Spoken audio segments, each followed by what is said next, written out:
dreary, grey. So it's about 8:30 on a Tuesday morning. I've been at work since 3 a.m. I'm a delivery driver. This week I'm doing 6 days, Monday to Saturday, 3 a.m. starts, and I am knackered. Usually I work 5 days a week, 5 a.m. starts, apart from Saturdays where I do start at 3 a.m. I'm covering for someone in the office this week. So it's 3 a.m. starts, Monday to Saturday, 6 days. And I am tired. And I'll probably hit about 45 hours this week. Minimum wage job. I'll be tired all week. And I'll literally will have nothing to show for it. This is what this video is about. It's just going to be me venting. Yesterday, I went to Tesco's. And I have to do this all the time. Get my calculator out my phone, go through the list and make sure I don't spend over what we've allocated for it. Yesterday was 20 quid. 20 quid these days doesn't get you a lot in a supermarket. So I wanted to cover this because last week we spoke a little bit about Gary Stevenson and covered a case of the reaction that he's had since he was on Dara CEO. And this video is a reminder of why the campaign that Gary is going on is so important. People often forget that there is definitely a divide in society. Now, this is a channel by a chap called Kirk, goes Kirky Talks. He started this about 2 months ago. This video has got just over, 333,000 views on it. It's got about 10,000 comments or something like that on it as well. 10,204 comments as of recording this. Clearly, there are a lot of people in the UK who resonate with what Kirk is saying. And again, it is a prime example of why the campaign Gary is going on is so important. Now, here's the thing, and this is what I wanted to talk about in this video. We'll listen to Kirk a little bit more in a moment because some of the stuff that he says kind of resonates and rings a bell with me, because I'll admit right now, I haven't been in the position that he's just described for probably 10, maybe 15 years now, where I have to diligently look at how much money I'm spending and stay to a very strict budget when I do a shop at Tesco's.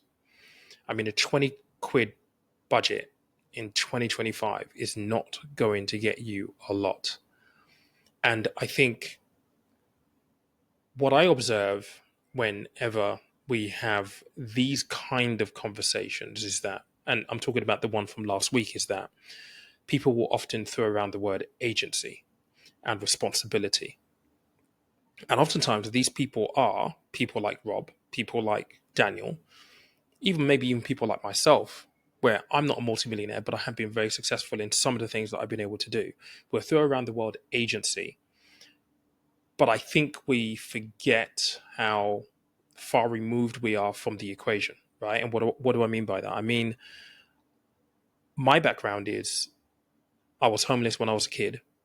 And so I have been where he has been. But that's been a long, long, long time. I'm far removed by time from where he is right now. And I have to admit, because I've not been in his position for such a long time, whilst I know how it feels, I don't really know how it feels, because it's not something that is actively a problem. It's not something that is actively a problem for me right now. And so I think people lose empathy. People lose a sense of what it actually feels like and why this conversation about doing something to reduce the wealth gap and wealth inequality is so important. Let's continue and just hear what he has to say. And I'm just fed up of life being like that. I am generally a positive person, but yesterday and today I'm just had enough. So I've pulled over, doing a video. I'll release it later today. No one will probably watch it, but I need to change my fortunes for my family. Financially, we are barely surviving. We don't go out. We don't go. Literally all my money all our money goes on bills and just surviving. It's not even living, it's just surviving. Like it's Tuesday today. I've got £10 left to last till Thursday. I get paid every Thursday. But come Sunday, Monday, that money that I've earned, there's barely any left. And then you spend the rest of the Monday, Tuesday, Wednesday just penny pinching, just counting down the hours till Thursday. And again, that's paycheck to paycheck, right? I'm far removed from that, but I still understand how that feels, albeit it's not my reality right now. And I just think we forget these type of people. And this is the crazy thing that has happened over the past few years. I feel like we now blame these people for not taking agency, for not realizing sooner that they need to do something different. But is it really their fault? And this is the bit that I don't get in this conversation around wealth inequality and doing something to close that gap, to, I don't know, tax wealth in a way where the top earners give a little bit back. And I know that they already give some. Trust me, I know that already, right? But we cannot exist in a society where you have wealthy people getting much, much wealthier and they're squeezing out the middle and the lower class. And what used to happen in this country, it used to feel like there was a clear route, or there was at least a path where if you're from a low income household, you could work really, really hard and get to the middle class, where you could afford a comfortable living, where you could easily, I say easily because it's relative, and people in the 60s and 70s will tell you that it wasn't hard, but compared to now, easier to save for a deposit for a house, to own your own property, to feel like actually you are going to work to have something that you can call your own, that helps you with your provisions later on in life. I feel like that whole thing has just got so much more difficult now in 2025.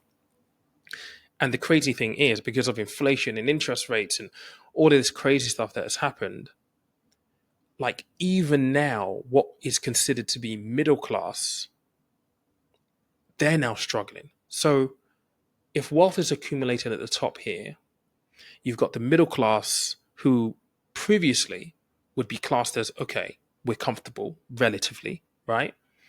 If the middle class are now struggling, how does it feel for those people on low incomes, like working minimum wage? This is what I'm saying we need to kind of remember in this entire conversation. It can be too black and white sometimes. And I feel like oftentimes it is black and white. We ignore the nuance. And this is a prime case where the nuance matters. We have to examine the nuance and think about how we, I guess, I wouldn't say level the playing field, but at least render some form of help. Because we cannot have a system where, yeah, if you're wealthy, you can make even more money. It's funny. I was having a conversation with a friend of mine who's a financial planner and talking about how at that level, if you have millions, like the way this thing will compound is you've got money you're never going to be able to spend. And that's great. Congratulations if you've achieved that. But for those people who are on minimum wage, where is the path for them to get out of, low income into middle class? Where is that path? So the system needs to help, in my opinion. I'm fed up of it. And that's why I'm doing this video. I need to change the fortunes, my family's fortunes. I don't expect this channel to go anywhere, really. You see a lot of people have success on YouTube, but then you also see a lot of people that do it for years and just don't get anywhere. But I need to take steps in the right direction to try and change all that. I actually quite like my job. People I work with are nice people. It's a family-run business. The owners are okay. Like, literally, I work between 35, 40, maybe a bit more some weeks if it's busy, hours a week, minimum wage. So my employees deem to pay me the minimum amount they can possibly do. And there are perks to the job, don't get me wrong, but it literally just pays the bills. It doesn't even pay the bills, to be honest.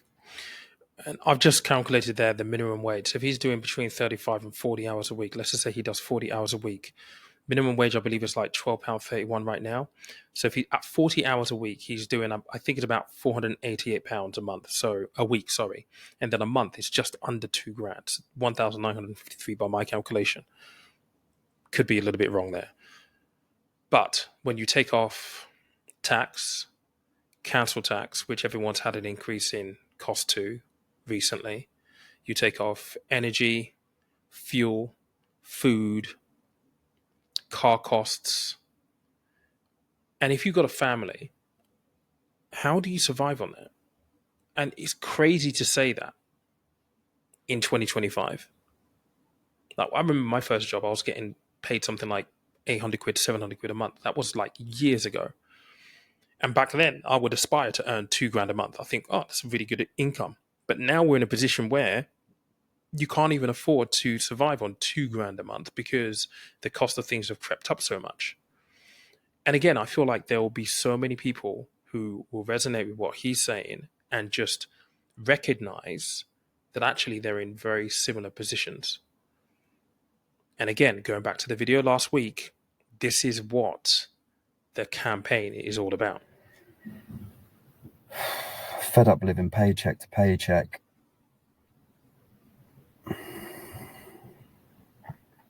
Just need to change things. I'm hoping I can build a YouTube channel. I'm fed up of looking at my kids and feeling like a failure. I don't know if I'm the only guy that feels like this. I'm assuming at this day and age, in these current times in the UK, which is dying, by the way. I'm sure there's lots of men that think the same. They look at their partners, look at their kids, feel a sense of failure. Like, I look at my kids and just think, they're happy kids, don't get me wrong. There's a lot of love in our family, a lot of time together, but sometimes they ask for things, and don't get me wrong, they don't ask for a lot, and I just hate having to say no.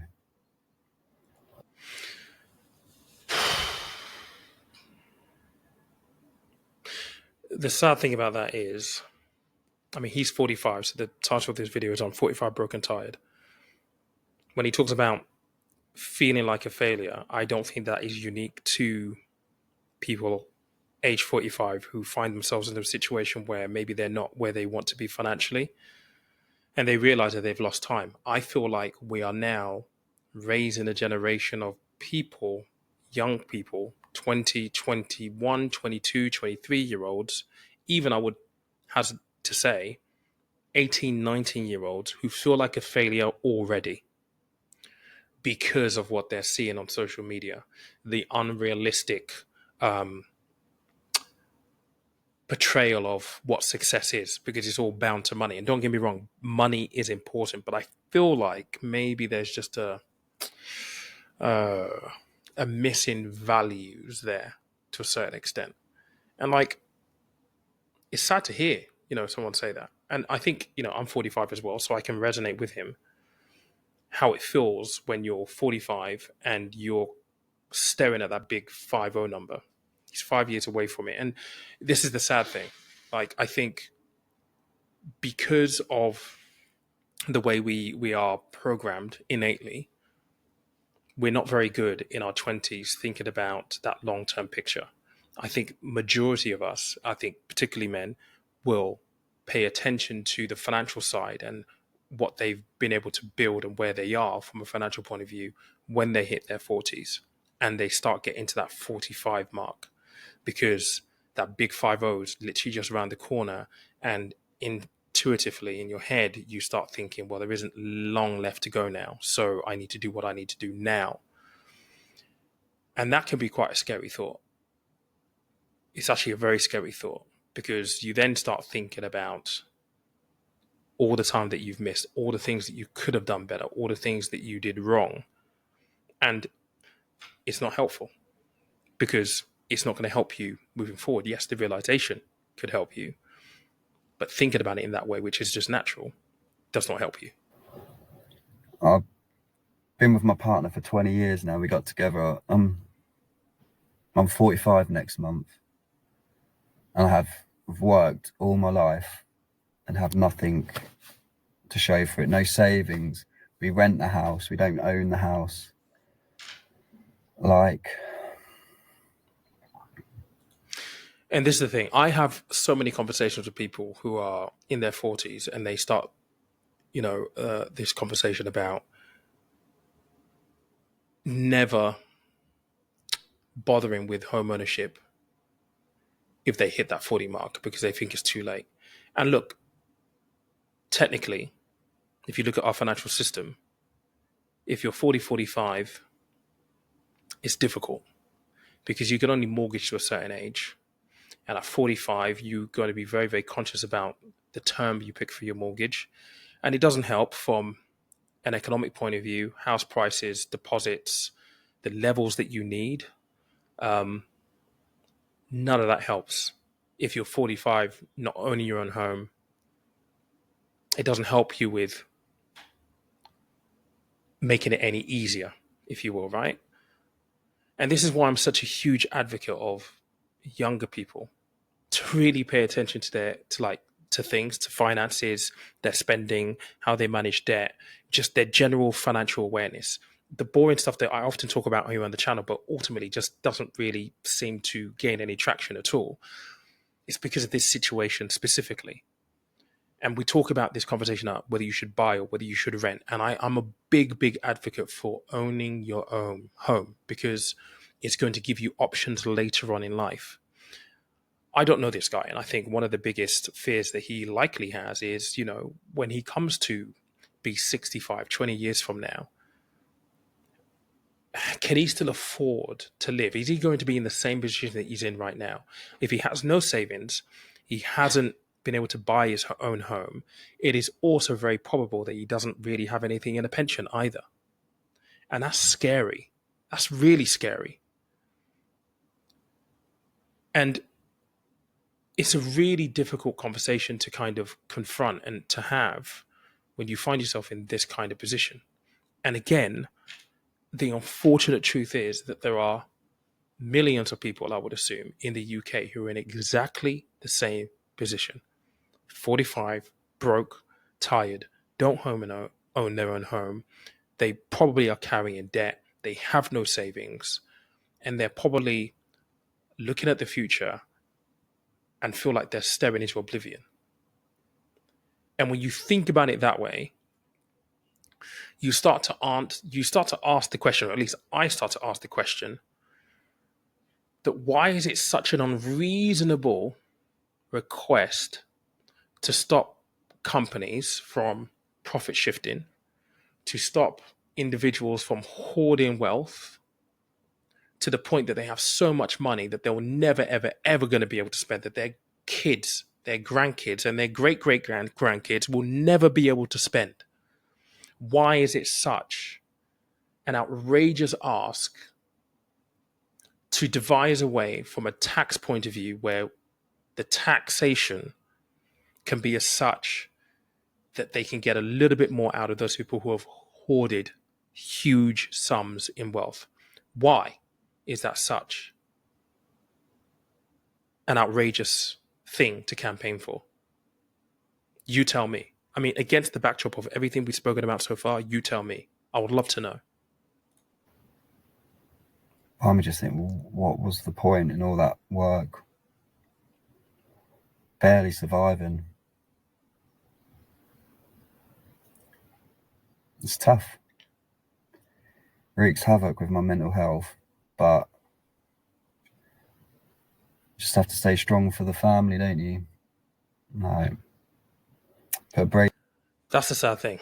Like, I've said this before, and this is partly my struggle with this whole idea of capitalism and the way our system is currently built, is that we're creating a system where we are, for all intent and purposes, doing ourselves a disservice and damaging our own people, like man or woman. If you sit down and you're living paycheck to paycheck, the anxiety you must feel, the stress you must feel, the feeling of depression, all of those things are mental health elements, right? That does nothing for your general sense of well-being and confidence to take agency, to change your situation, because it feels like you're constantly in a rat race and you're constantly fighting against a system that doesn't want to help you. It feels like you're almost fighting a losing battle. And so I repeat again, I feel like we need to have something where the system helps a little bit. And people will point to the benefit system and all of this stuff, but we know that that isn't currently working. We know that we have huge issues that we need to fix. And I don't know how we fix them.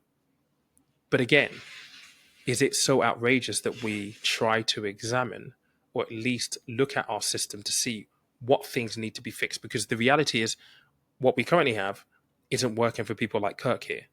It works extremely well for people who are in positions of power, who are wealthy, already have strong asset bases that it's easier to build from. But from people in lower class trying to move to the middle class to try and get into that high net worth bracket, that journey becomes so much harder with the current status quo. It just does.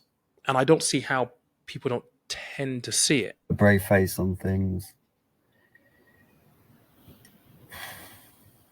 I'm sure we're not meant to be born onto this planet just to work and work and work, just to survive, not even to live, just to survive. I'm gonna have to edit this video because it's all over the place. Look, I'm going to link this video down below. Go watch the whole thing. There's about 3 minutes or so left. I want to kind of just leave you with a few thoughts. I think me watching this, I know what that feels like. I'm far removed from it now. Touch wood, I remain far removed from it. And I said last week in the video, if you've not watched it, go watch it, that, sometimes it's hard to kind of ascertain. Well, it's difficult. I wouldn't even say difficult. Let me just rephrase this and restart that train of thought. I mentioned last week that it is very easy for us to be outraged at a certain thing or a certain idea because we've had to go through the crap to be successful or to make progress or to build whatever it is that we've got currently. That hard work will always be with us, and I don't think that we should downplay that hard work because being successful is hard. It's nothing is ever given unless you're from a wealthy household, which is the whole point, right? So it's very, very easy for us to kind of like snarl at those kind of ideas about tweaking the tax system. And I know that wealthy people already give a lot. I know that. I do recognize that. But tweaking the tax system so they give a little bit more to help the lower class and to help people on minimum wage. It's easy to get outraged by that. But in the same breath, and maybe I'm a prime example of this as well, I mentioned last week, are we not a nation of hypocrites? Because if you get to that position, it is almost natural that I would assume for most people to feel like I don't want to pay any more taxes because I know the hard work that I've had to take and do to get here. So why should I give anything more back? And as those of you who followed the channel, you know that I've moved. And I've moved for a better life, for new opportunities, for a different standard of living. So I can't necessarily say that I'm kind of immune to maybe that hypocrisy as well, because part of the benefit of me moving is I pay less tax. So I don't know, maybe I'm part of the problem myself. But what we talk about here on the channel is we talk about making sure that you're making the best financial decisions for yourself. And the reality is, in a system where you have high tax, trying to keep more of your money and investing and doing the right things with that money is important. And I said last week, I don't know what the answer to this is. I really, really don't. And I'm sure there are people in the comment section who will, tear me apart for the fact that I've moved. And I've made it no secret, here on the channel. For those who've been with me for long enough, I've been speaking about this for maybe 4 or 5 years now. So maybe I'm part of the problem. I don't know. But I do think that financial education, this definitely for me highlights the need for financial education. It highlights the need for us to take agency. And agency is often a word that is thrown around by people like Rob Moore and Daniel Priestley. But the thing about agency is that agency doesn't necessarily come easily to people. I think sometimes it is a byproduct of an epiphany. You hate your circumstances so much that ultimately you finally have enough, and you sit there and you realize that, hang on a second, oh, one sec. You realize for a moment that, let me just come back. You realize for a moment that you have to change something, and you have to stare it in the face, and you have to take action. Most people don't get to that point until they get to breaking point, which I think Kirk may have done. And I wish him all the best with YouTube, because YouTube can do wonders for you. It's done wonders for me over the past 5 years. But agency doesn't come easily to people. And this is where, again, your socioeconomic background also helps. I spoke last week about how the fact that it took me ages to get into Canary Wharf. I shouldn't have even have been there, but the culture of the company that hired me wanted people who had resilience. And my background has meant that I've had to be very, very resilient. But I'm not a natural fit for that kind of environment, because I didn't go to university. I don't have a degree in economics. I don't have any of that stuff that you would expect someone in Canary Wharf to have, right? So when I'm there, I didn't feel like I fit in at all. And I tried to fit in, and, I did in the end. But being there made me realize that some of the guys who were there by, I don't know, the fact that they're connected because their dad plays golf with the MD or the CEO, or they happen to frequent the same places. Do you think that those people are acting purely off agency, or is there something else behind it? Because I think there is something else behind it. And I can tell you that because I know from the stories of former colleagues that a lot of them were there purely because they were connected. So agency doesn't come easily to a lot of people. And I think that's something that we forget in this conversation. Please, if you're in the situation where you are perhaps relating and heavily resonant with Kirk, you're living paycheck to paycheck, you don't own your own home, you're servicing debt, you don't have any savings, I would strongly encourage you to really try and figure out what you need to do. And I know that it's very, very high level when I say that, and it's hard without being guided, but there's a lot of content on this channel that will help you, from budgeting, just that financial management. And sometimes it's not just as simple as budgeting. I completely understand that. It's very, very nuanced. But you have to kind of sit down, face it, and figure out what you need to do. And I think ultimately as well, one thing I really want to relay with you as I close off this video is, it's hard, but it's not impossible. And just having the courage to look at it, first and foremost, is the first step. And trust yourself to figure the rest of it out, because you will. You will. You just will. I'm going to link Kirk's channel, and I'm going to link the channel down below, the video down below. Let me know what you think in the comment section. I'd love to know what your thoughts are on this, whether you feel exactly the same, and whether you feel that, asking for a change in our tax system, a change the way the current status quo currently operates, is such an outrageous request given the backdrop of this video. Catch you next week.